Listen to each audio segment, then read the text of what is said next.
मित्रांनो नमस्कार. मी डॉक्टर शैलेंद्र देवाणकर. आजचा दिवस आखातामध्ये गेल्या 37 दिवसांपासून जो संघर्ष चालू आहे, त्या संघर्षातला आजचा दिवस ऐतिहासिक ठरण्याची शक्यता आहे. तो महत्त्वपूर्ण दिवस आहे. याचं कारण असं आहे, की अमेरिकेने इराणला जी डेडलाईन दिलेली आहे, की स्टेट ऑफ हॉर्मुझ आपण जो ब्लॉकेड इराणकडनं झालेला आहे, तो स्टेट ऑफ हॉर्मुझचा ब्लॉकेड आपण संपवा.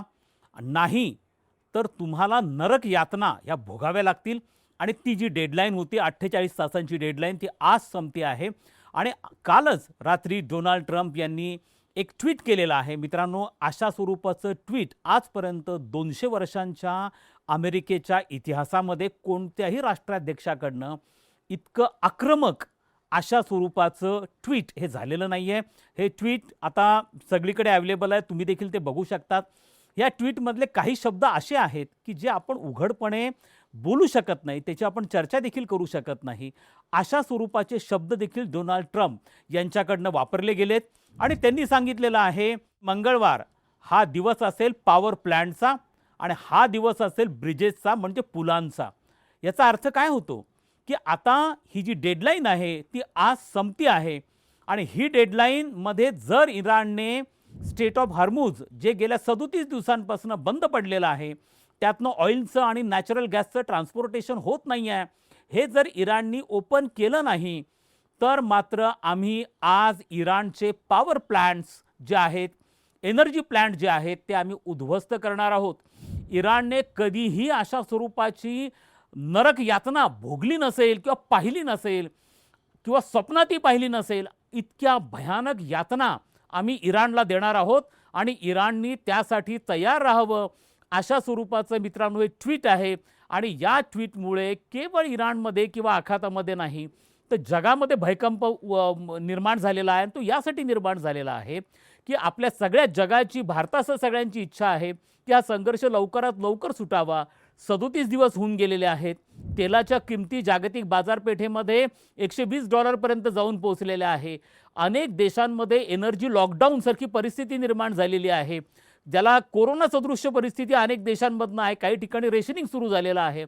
पण जर आता इराणचे पॉवर प्लॅन्ट जे आहेत ते अमेरिकेकडनं आज किंवा येत्या काही तासांमध्ये म्हणा किंवा काही दिवसांमध्ये उद्ध्वस्त झाले, तर इराण ज्या पद्धतीने परत हल्ला करेल तो अमेरिकेवर करणार नाही. अमेरिका हजारो किलोमीटर दूर आहे. परंतु ज्या अरब देशांच्या ऑइल रिफायनरीजवरती आणि एनर्जी प्लॅन्ट्सवरती इराण अटॅक करेल, ती बेसिकली बॅकबोन आहे ब्रेंट क्रूड ऑइलचं. आणि ज्याच्या माध्यमातून ब्रेंट क्रूड ऑइल ह्या अरब देशांकडनं जगाला पुरवलं जातं, त्याच्यावरती, त्या रिफायनरीजवरती, त्या खाणींवरती तेलाच्या इराणकडनं अटॅक केला जाईल. आणि मग जर तसं झालं तर मात्र आपण ती परिस्थितीची कल्पनाच न केलेली बरी. इतक्या भयानक परिस्थितीमध्ये किंवा इतक्या भयानक टोकापर्यंत हा संघर्ष जाऊन पोहोचलेला आहे. आता मित्रांनो, डोनाल्ड ट्रम्प यांच्याकडनं कालचं जे ट्विट आहे, हे ट्विट एक तर डोनाल्ड ट्रम्प यांचा प्रचंड वाढलेला कॉन्फिडन्स दाखवतं किंवा त्यांचं डेस्परेशन दाखवतं.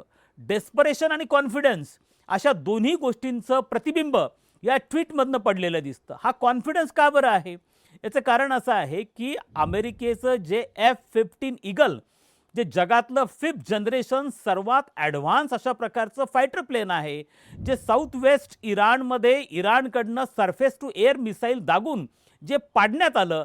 आणि त्याच्यामधले जे 2 क्रू मेंबर होते, एक वेपन ऑपरेटर होता आणि एक पायलट होता.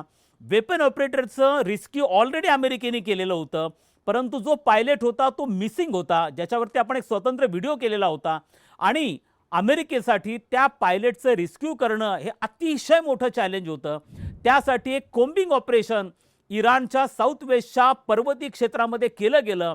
अमेरिकेचे टेहाळणी हेलिकॉप्टर्स कॉम्बॅट ऑपरेशन त्या ठिकाणी करत होत्या आणि अमेरिकेने यशस्वीपणे त्या पायलटला रिस्क्यू केलेला आहे. तो पायलट जो कर्नल रँकचा आहे आणि ज्याच्याकडे संपूर्ण स्ट्रॅटेजी, अमेरिकेची भविष्यातली इराणच्या संदर्भातली स्ट्रॅटेजी काय आहे, रणनीती काय आहे, याचा सगळा लेखाजोखा ज्या पायलटकडे होता, त्या पायलटला सक्सेसफुली डोनाल्ड ट्रम्प यांनी रिस्क्यू केलं, त्यांच्या लष्कराने रिस्क्यू केलेला आहे. आणि त्यामुळे अमेरिकेचा कॉन्फिडन्स एक पद्धतीने वाढला आहे. कारण शत्रू पक्षाच्या भूमीमध्ये हे फायटर प्लेन जे आहे ते शूटडाऊन करण्यात आलेलं होतं आणि शत्रू पक्षामध्ये त्यांच्या भूमीवरती तो पायलट होता.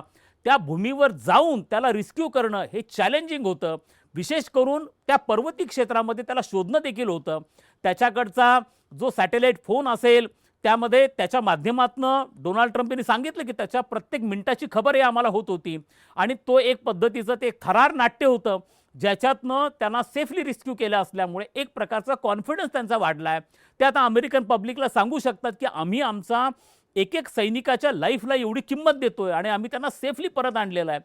एकीकडे त्यांचा कॉन्फिडन्स वाढला आहे तर दुसरीकडे मात्र डेस्परेशन दिसून येतं आहे. हे डेस्परेशन म्हणजे हताश होणं. हे हताश का होत आहेत? कारण त्यांनी मागच्याच आठवड्यामध्ये इराणला काही कंडिशन्स टाकलेल्या होत्या. एक त्यांनी प्लॅन दिलेला होता इराणला की इराणने निगोशिएशन करावं, इराणने काही टर्म्स आणि कंडिशन ॲक्सेप्ट कराव्या. त्यामध्ये सगळ्यात महत्त्वाची टर्म्स कंडिशन जी होती किंवा नंबर 1 ची होती ती म्हणजे स्टेट ऑफ हॉर्मुझचा जो ब्लॉकेड इराणने केलेला आहे तो ब्लॉकेड त्यांनी वॅकेट करावा. स्टेट ऑफ हॉर्मुझ जे आंतरराष्ट्रीय तेलाच्या वाहतुकीसाठी आजपर्यंत होतं ते पुन्हा पूर्ववत यावं, ही सगळ्यात महत्त्वाची अट होती. त्या संदर्भातला प्रस्ताव हा पाकिस्तानच्या माध्यमातून दिला गेला. अशा प्रकारच्या चर्चा होत्या. त्यामध्ये काही अरब देशांची पण इन्व्हॉल्वमेंट होती. या प्रस्तावाला इराणकडनं केराची टोपली दाखवली गेली होती. इराणने अशा कोणत्याही निगोशिएशन्स होणार नाहीत आणि इराणनीच उलट काही अटी टाकलेल्या होत्या आणि त्या अटींमध्ये संपूर्ण नुकसान भरपाई अमेरिकेने द्यावी. त्याचप्रमाणे अमेरिकेने भविष्यात इराणवरती कधीही डोळे वर करून पाहणार नाही अशा प्रकारची रिटर्न गॅरंटी द्यावी. स्टेट ऑफ हॉर्मुझवरती इराणचं लीगल सॉव्हरेनिटी म्हणजे लीगल सॉव्हरीन राईट्स इराणचे मान्य करावेत आणि अमेरिकेचे जे मिलिटरी बेसेस आखातामधले आहेत त्या अमेरिकेने गुंडाळावेत. अशा प्रकारच्या उलट अटी ह्या इराणकडनं टाकल्या गेल्या होत्या. दरम्यानच्या काळात अमेरिकेकडनं इराणचे काही पूल काही रोड्स उद्ध्वस्त केले गेले होते. एवढं सगळं करूनही इराणकडनं कोणत्याही पद्धतीने माघारीची भाषा नव्हती, कोणत्याही प्रकारे तडजोडीची भाषा केली जात नाही आहे आणि त्यामुळे हा संघर्ष अटीतटीला येऊन थांबलेला आहे. आता याच्यामध्ये फारसं कोणी मध्यस्थी करताना किंवा ज्यांनी मध्यस्थी केली त्यांच्या प्रस्तावांना यश येताना दिसून येत नाही आहे आणि आता हे डेस्परेशन वाढलेलं आहे.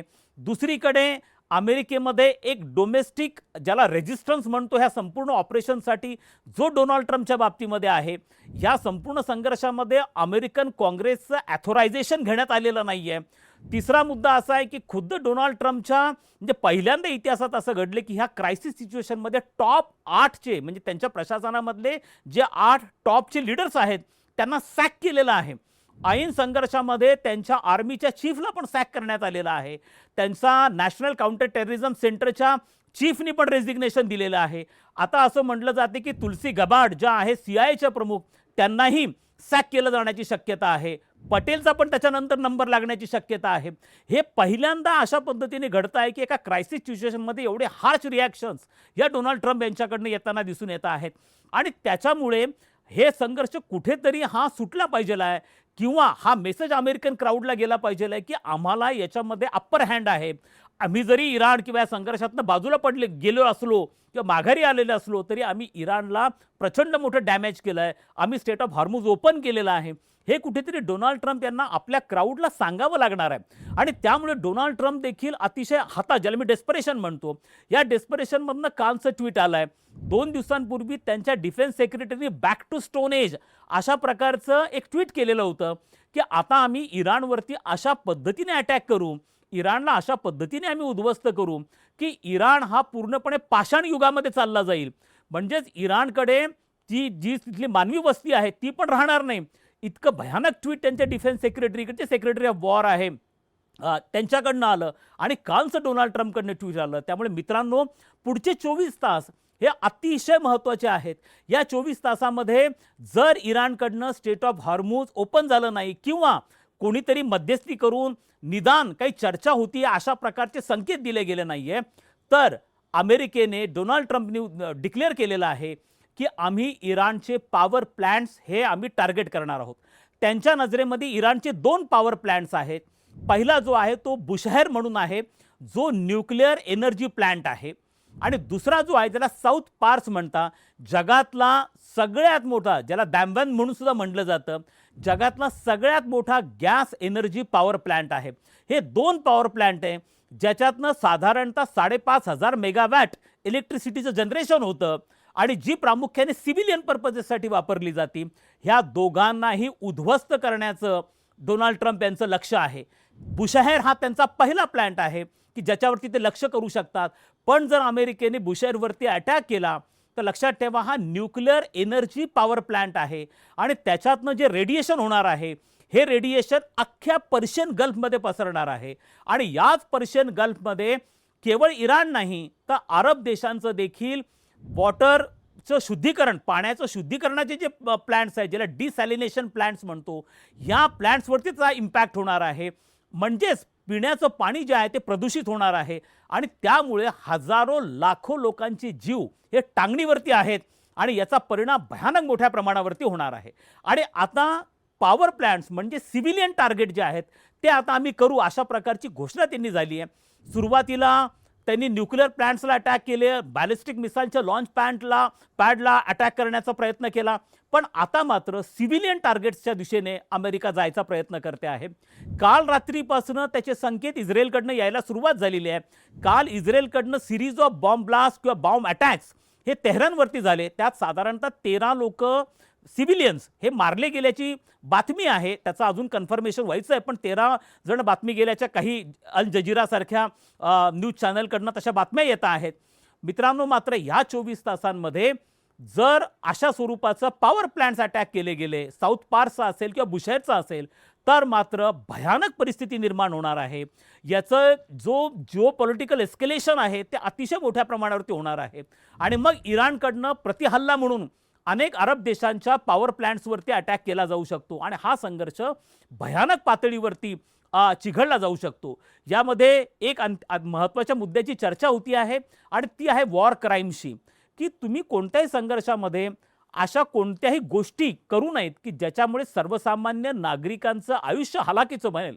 त्यांच्यावरती अटॅक तर करता कामाच नाही, परंतु अप्रत्यक्षपणे मग पिण्याचं पाणी असेल, डॅम्स असतील, रोड्स असतील, पूल असेल, यांना तुम्ही उद्ध्वस्त करता कामा नये, कारण त्याचा संबंध सर्वसामान्य जनतेच्या आयुष्याशी असतो. आणि त्यामुळे कोणत्याही परिस्थितीमध्ये जर तुम्ही अशा पद्धतीने सिव्हिलियन इन्फ्रास्ट्रक्चरला टार्गेट केलं तर त्याच्यातनं war crimes, international humanitarian crimes हे घडू शकतात. आणि त्या संदर्भामध्ये अनेक कन्व्हेन्शन आहेत, आंतरराष्ट्रीय कायद्यामधल्या अनेक तरतुदी आहेत. मात्र मागच्या आठवड्यामध्ये डोनाल्ड ट्रम्प यांनी सांगितलेलं आहे की ह्या सगळ्या गोष्टी आम्हाला लागू पडत नाहीत. याचं कारण असं आहे की ते इराणवरती त्यांनी जो अटॅक केलेला आहे किंवा मिलिटरी ऑपरेशन केलं आहे त्याला ते युद्ध म्हणून संबोधत नाही. हे युद्ध ऑफिशियली डिक्लेअर झालेलं नाही आहे. ऑफिशियली युद्ध डिक्लेअर करण्याचा अधिकार अमेरिकेमध्ये अमेरिकन काँग्रेसचा आहे, तो अमेरिकन अध्यक्षांचा नाही आहे. त्यामुळे डोनाल्ड ट्रम्प यांनी सूचक वक्तव्य केलं होतं. त्यांनी सांगितलं की आमची ही एक मिलिटरी ॲक्शन आहे, एक ज्याला आपण म्हणतो की शॉर्ट टर्म गोलच्या दृष्टिकोनातून आम्ही केलेलं एक छोटं ऑपरेशन आहे, पण हे युद्ध नाही आहे, कारण युद्ध हे अमेरिकन काँग्रेस डिक्लेअर करते आणि त्यामुळे युद्धाचे नियम हे यांना लागू पडत नाहीत, असं त्यांनी एक पद्धतीने एक सूचक विधान केलेलं होतं. त्यामुळे अमेरिका आता सिव्हिलियन टार्गेट्सला जर अटॅक केल्यानंतर अमेरिकेवरती अशा स्वरूपाचे युद्ध गुन्हे लागू शकतात की नाही, हा मोठा क्वेश्चन मार्क आहे. कारण ऑफिशियली कोणीही वॉर डिक्लेअर केलेलं नाही आहे आणि ते वॉर डिक्लेअर न केलेलं असल्यामुळे हे सगळे आंतरराष्ट्रीय करार जे आहेत, आजपर्यंत झालेले आंतरराष्ट्रीय कायदा आहे, हा ह्या सगळ्यांना लागू पडतो की नाही, हा एक क्वेश्चन मार्क आहे. किंबहुना अशा प्रकारचं काही गोष्टी अमेरिकेकडनं खुद्द नंतर रेज केल्या जाऊ शकतात. त्यामुळे जे काही असेल, पण आजचा दिवस हा अत्यंत कळीचा दिवस आहे. पुढचे 24 तास अतिशय महत्त्वपूर्ण आहेत. याच्यामधनं जर इराणचे पॉवर प्लॅन्ट्स, एनर्जी प्लॅन्ट्सवरती अटॅक झाला तर मात्र हा संघर्ष अजून भयानक पातळीपर्यंत चिघळत जाऊ शकतो आणि त्याच्यानंतर एकूणच जागतिक अर्थकारणावरती, जागतिक तेलपुरवठा साखळीवरती याचे काय भयानक परिणाम होतील याची कल्पना न केलेली बरी.